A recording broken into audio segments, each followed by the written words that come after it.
there, welcome back to my hot kitchen. I'm Wendy, and this week's romantic meal is an all-vegetarian feast. It's going to feature herbed focaccia, stuffed Anaheim chilies, vegetarian pasta with a delicious cream sauce, and for dessert, poached pears. So the very first thing we're going to do is get the focaccia started. So you're going to take 2/3 cup of warm water and a teaspoon and a half of yeast, and you're going to whisk it together. And whisk it together until you see the yeast has dissolved. And then once you see that the yeast is all dissolved and in a happy place, then you can start adding the other additives. That looks pretty good there. So I'm going to go ahead and add a teaspoon of salt and about an ounce of olive oil, and I'm going to whisk that until it's thoroughly mixed. And then I'm going to start adding the flour. I'm going to switch over to a more sturdy stirring spoon. I have 1 cup of flour coming in right now, and I'm going to add about another 1/2 cup right now. And I'm going to keep about a 1/2 cup on the side. Stir these together. And as you're stirring, you'll start to see that the flour is soaking up all the liquids and forming into a nice little dough.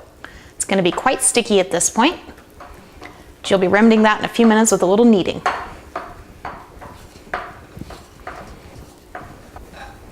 And that is starting to form a nice little ball, so I'm going to go ahead and scoop it out of the bowl and onto the counter. All right, came as one piece pretty much. That's nice.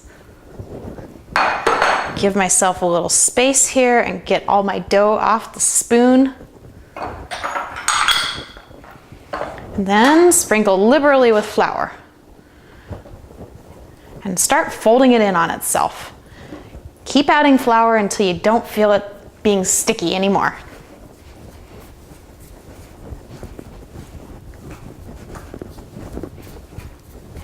Use kind of a fold and turn motion as you're kneading it. Whenever you feel it start to get sticky again, that just means it's absorbed all the flour, so go ahead and add a little bit more. What you're going for here is a nice stretchy consistency.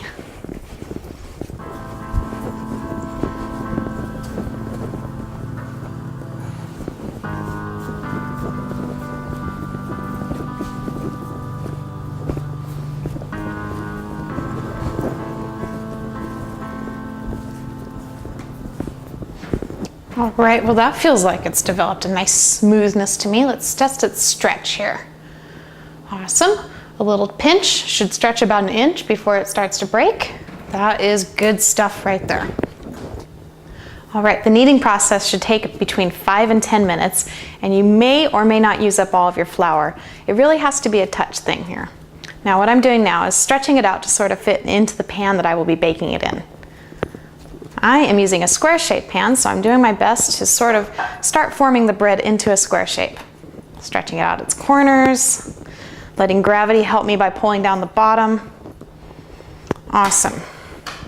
Lay it on the counter here so I get a little bit more adhesion and the ability to stretch it a bit further. Alrighty, and then I'm going to add a little bit of olive oil into the pan that I will be baking it in. This is to help keep it from sticking. Also adds a little bit of flavor to it. Give it a little swirl here. Reach in there with my fingers and spread it all around. And hey, I've got some on my fingers, so I'm going to go ahead and put a little on the top of the focaccia. And then I'm going to pull it off the counter and put it right in its pan. There we go. Doesn't have to be perfect or uniform at all. In fact, it's kind of part of its charm if it's not. And now, the final thing is to sprinkle on an herb garlic blend. Now, for my herbs, I'm using chives and rosemary and a bit of parsley and 2 cloves of garlic. Sprinkle that on there. Yummy. This is what really makes this recipe extra special.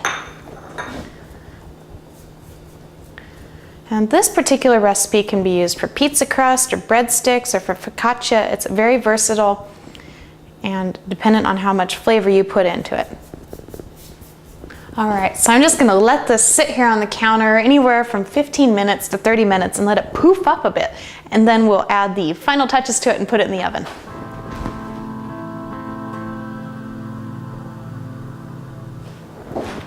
Well, this is a happy looking little thing here. So now I'm just gonna reach in here with my fingers and poke some indentations into it. This is what makes it into focaccia, part of the traditional presentation. And then I'm gonna sprinkle it with a little bit of salt and pepper. This will just be the final seasoning on top of this delicious little bread. So you can expect for your bread to take anywhere from 15 to 60 minutes to rise. It's just going to depend on your yeast and your kitchen and all sorts of other factors that you have no control over. I'm going to place it in my oven that is preset to 375 degrees, and I will bake it for approximately 20 minutes. Now it's time to get the stuffed Anaheim peppers going. So the very first thing that I am going to do is begin caramelizing some onions in this nice big saute pan right here. Alrighty, a little oil in there. Give it a little whirl here, make sure it's all nice and warm and loved up from the heat. And then about 1/4 of an onion. Put it in there. You want to hear a nice loud popping sizzle when you drop it in there because we are going to caramelize these. You need some heat to do that. A little toss. Alright, now we can go back over here and start working on the stuffing. And I have about 4 ounces of cream cheese here and about 1 ounce or 2 ounces of crumbled blue cheese. Gorgonzola cheese would work well too. I'm going to put those in a bowl together. To that I'm going to add 1 egg yolk. So over here actually, I'm going to crack this egg and very gently separate out the white and the yolk. Allow the white to pour off, using the shell to kind of separate them out. And you don't have to be too fussy about this. If a little yolk gets in there, it's not the end of the world. You're not making a meringue, just a filling. All right, put the yolk into the cheese, set the white off to the side, and then mix it all together. And what you want to do is just incorporate the 3 ingredients together first to build a nice little foundation. This is the stuffing that's going to go into the Anaheim peppers. Now I'm going to blend these together until I really can't tell the difference between the egg and the cream cheese anymore.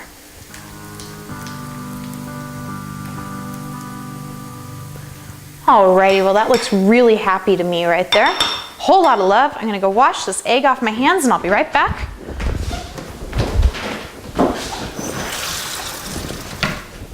Alrighty. And then back over here to the onions. I'm gonna give them a little saute here because they are starting to brown. Don't know why I'm using the spoon. All right, those are about halfway to the point where you want to see them right now. All right, and now it's time to start working on cleaning out the Anaheim chilies. So this is a bit like a chili relleno in process here.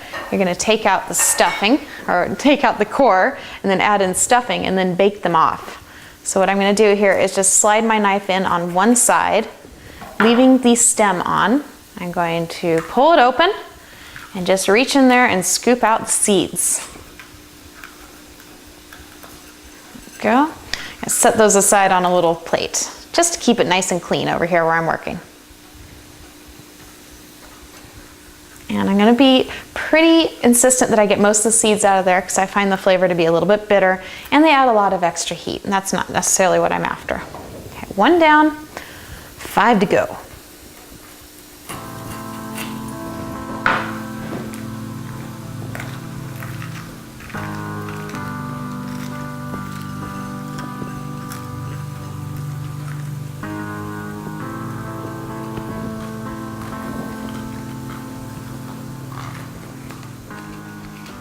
Alrighty, down to my last pepper here, and it looks like my onions are about ready for the next step as well.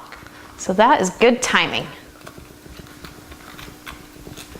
Alright, nice and clean, prepared for stuffing. Give the onions a little toss here. They've developed a nice dark brown golden color, so I'm going to go ahead and get them out of the pan and into the stuffing.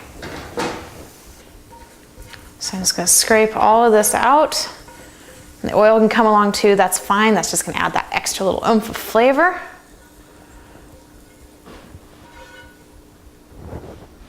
And then I'm going to quickly add about 4 sliced up mushrooms into the pan while it's still hot. And give these just a couple minutes to collect some of that oniony goodness as well.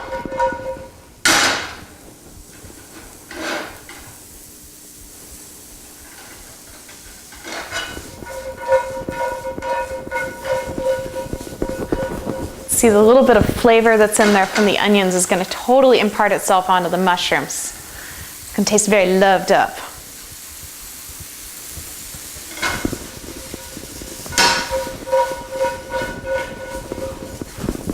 And once I see the mushrooms have just started to wilt a little bit, I'm going to go ahead and take them out of the pan and also add them to the filling. Wow, that smells really good. Righty. And then you just want to blend it all together.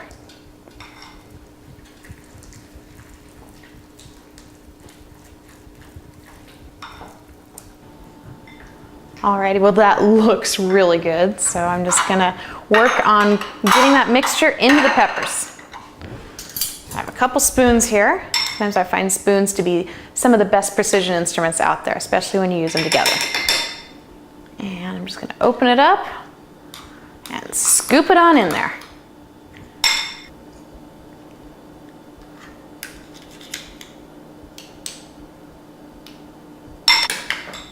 Hey, I think it's time to go pull the focaccia out of the oven. It's been about 20 minutes. Oh, gorgeous. One of the ways that I know my bread is done is if I knock on it with my knuckle and I hear a hollow sound. That's totally what I'm hearing now, so I'm just gonna let that sit right there and cool off while I go back and finish up stuffing the peppers.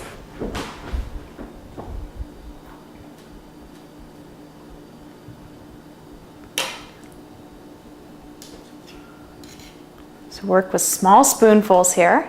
It'll give you the most control over the cheese. And use one spoon to sort of reach in there and open it up. And that same spoon to scrape off the goodness into the pepper.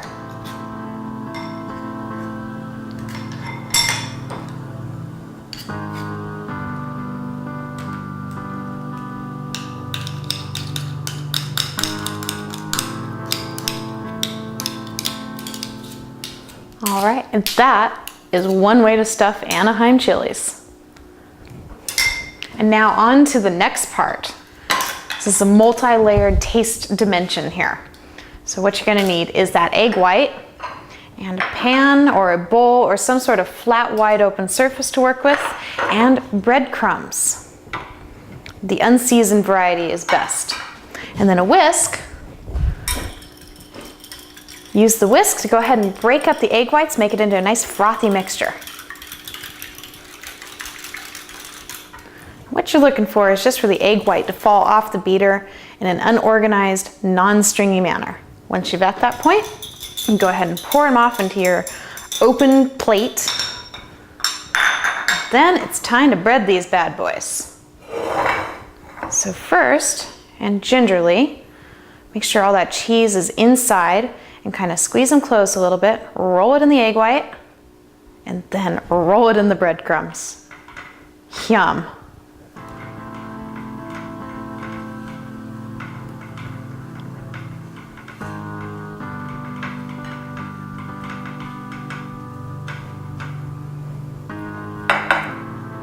All right, well now that those are in the pan, I'm just gonna go once again wash this egg goop off my hands. So you're gonna wanna bake these with a low and slow philosophy. So turn the heat down to at least 325 degrees, 300 if you're using convection, and let them bake for about a half hour or so. Alrighty, now it's time to get started on the pasta and the sauce.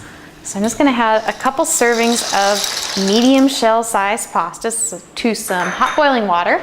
I will also add olive oil and a nice generous amount of salt. And then give it a little stir just to prevent the pasta from sticking to itself, and cook it according to package directions. These guys said 10 minutes. And now on to the sauce. So I've got a pre-warmed little saucepan here. To that I'm gonna add a tablespoon of butter, and I'm gonna give it a chance to melt.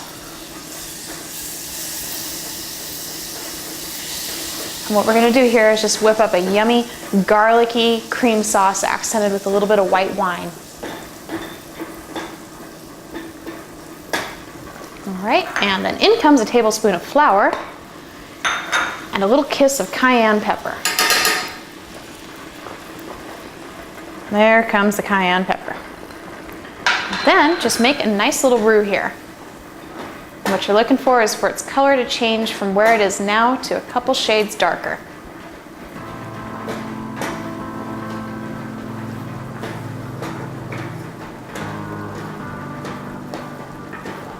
Alrighty, it's a subtle change, but I see it just a couple shades darker than it was. Now to that, I'm gonna add a couple ounces of white wine.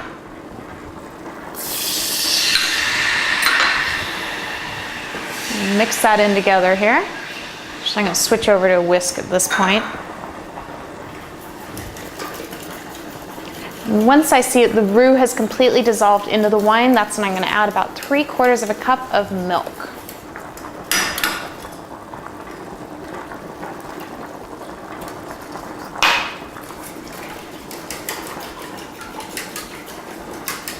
Whisk it all together.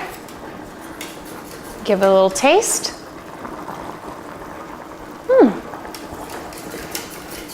And then season it to taste with a little bit of salt and a little black pepper if you feel like that's necessary.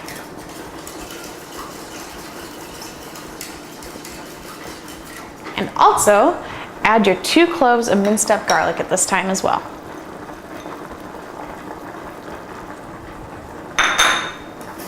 Then the rest is up to the burner.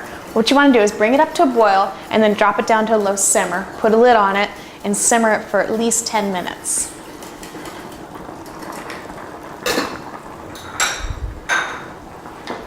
Meantime, stir your pasta just to keep it from sticking. Alrighty here, pasta is definitely ready to be pulled out. And look at that, the sauce is simmering nicely. I'm gonna give it a little stir just to make sure the roux is suspended in the sauce and cooking evenly. Put that lid back on. All right, let's get this pasta out of the water. Dump it into a colander here. I'm actually done with that pan. Give them a little rinse with some cool water to stop the cooking process. Shake them out. Get rid of all that water you just put on there. That should do the trick right there. And then the next step is a saute segment. So you're gonna need to bring your saute pan up to temperature, and then we'll have some fun. All right, well that feels plenty hot to me, so I'm gonna go ahead and add a little olive oil to the pan. And this particular dish is an exercise in layers of flavor. So you remember the caramelized onions that we put into the stuffed Anaheim chilies? Caramelized onions will also go into the pasta dish. So just coat them in the oil and let them cook on a nice medium-high heat until they start to turn brown. All right, those are a nice golden dark brown color. I'm gonna go ahead and add in some zucchini, some wedged up mushrooms, and about half a tomato minus the pulp. Just a little toss together here. Oh yeah.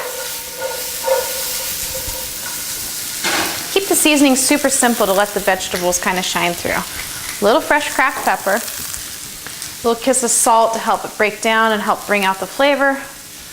And then other than that, just let the vegetables blend together with the sauteing.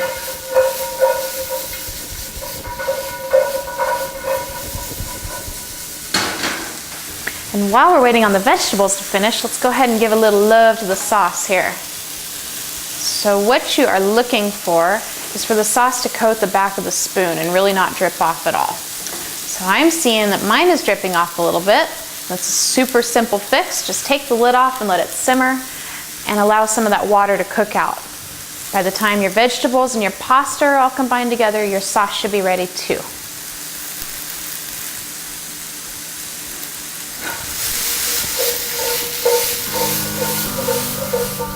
Alrighty, the vegetables are where I want to see them right now, so I'm going to go ahead and add in the pasta. And then let's check the sauce here. Much better consistency. So I'm going to go ahead and pour a generous amount of the sauce into the pan. Okay, like all of the sauce into the pan. fold all these beautiful ingredients together. Wow, how amazing does that smell?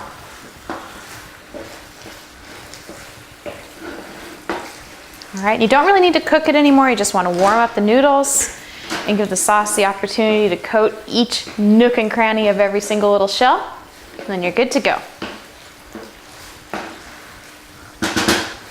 Let's go see how those little stuffed Anaheim chilies are doing. Oh, I'm very excited to see how these are. Very, very excited. Oh, the smell is spot on. You can smell the spiciness of the chilies. Excellent. You want to see a nice crust on there, and you want to feel that the skin is cooked through. All right. All right, but before we get started plating, I'm just going to give the dessert a little head start here. So I've got a saucepan filled with white grape juice. Apple juice works well for this as well. And then I'm just going to take these 2 pears that I have peeled and cored and place them into the juice.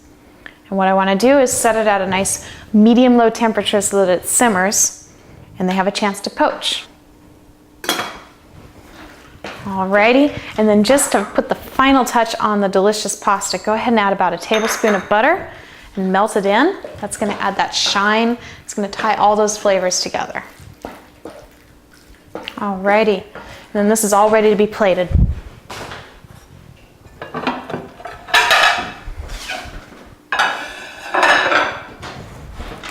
So I'm going to begin by scooping on this delicious pasta onto the plate, splitting it between the 2 plates here. Gorgeous. And then carefully taking my little stuffed chilies here and plating them next to the pasta.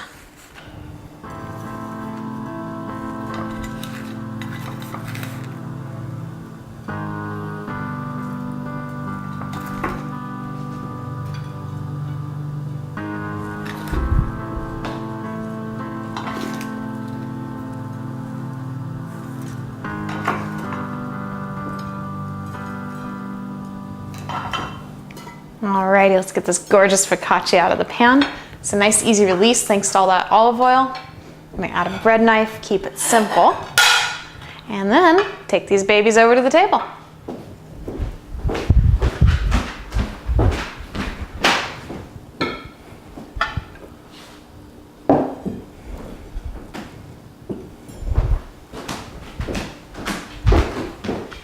Nice job! You just whipped up a vegetarian feast for your sweetie. Most importantly, you seasoned it up with lots of love. So pair this up with a nice sweet white wine, maybe a Pinot Gris or a Riesling, and call on your sweetie.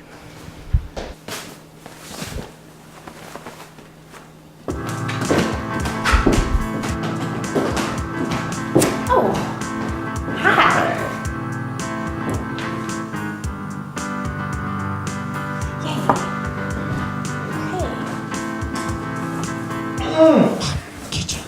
Have a seat. Oh, thank you. This looks so good.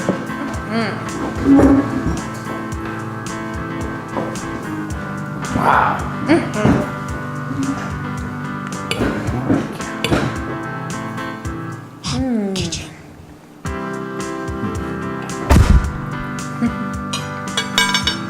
Such a hot kitchen. And there's still dessert. So good. That was yummy. Goodness. Oh man, don't you just love the way that the chili of the Anaheim just played off the cheese stuffing? Oh, it just leaves me wanting something like sweet, you know? All that fire. Let's see how our little pears are doing here. Oh yeah, the fork goes right into them. That means they've poached long enough. You know, 45 minutes, half hour, somewhere in there. It's gonna be about right. Go ahead and get these guys out of the hot liquid. Onto a nice little plate here. Yummy. All right, and then take most of your juice and pour it back out of the pan here. You are gonna need that for the next step, so don't throw it out. All right, and I have several frozen strawberries here that I've defrosted. I'm just gonna go ahead and add those into this pan here. the juice included. And I'm gonna give them a little mash. It's gonna help break them up just a little bit. Just a little light mashing to, break them up a little bit. Then add about 1/4 to 1/2 cup of sugar. I prefer to start small and work my way up, just so that I don't over sugar the poor little strawberries, Get them off my masher here. And then what I want to do is bring this up to a boil. Alrighty, very good. The strawberries have come up to a nice little boil. I'm going to add just a little splash of the poaching liquid in there, just to season it up and make it really match the flavor of the pear. And then you just want to boil this for a few minutes longer and let a lot of the liquid cook out. Alrighty, enough of the liquid is cooked off now, and it's smelling so good. So I am going to pour this into a heat-safe pitcher here, a nice stainless steel one.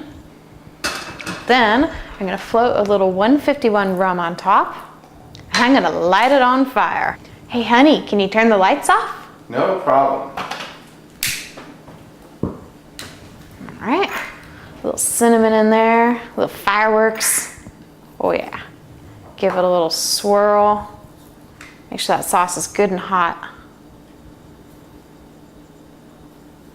And while it's still flaming, pour it over the pear. Beautiful. Look how pretty that is. Flaming pears. So thanks for joining us in our hot kitchen tonight. Have fun turning up the heat in your kitchen, and I'll see you next week. Night night.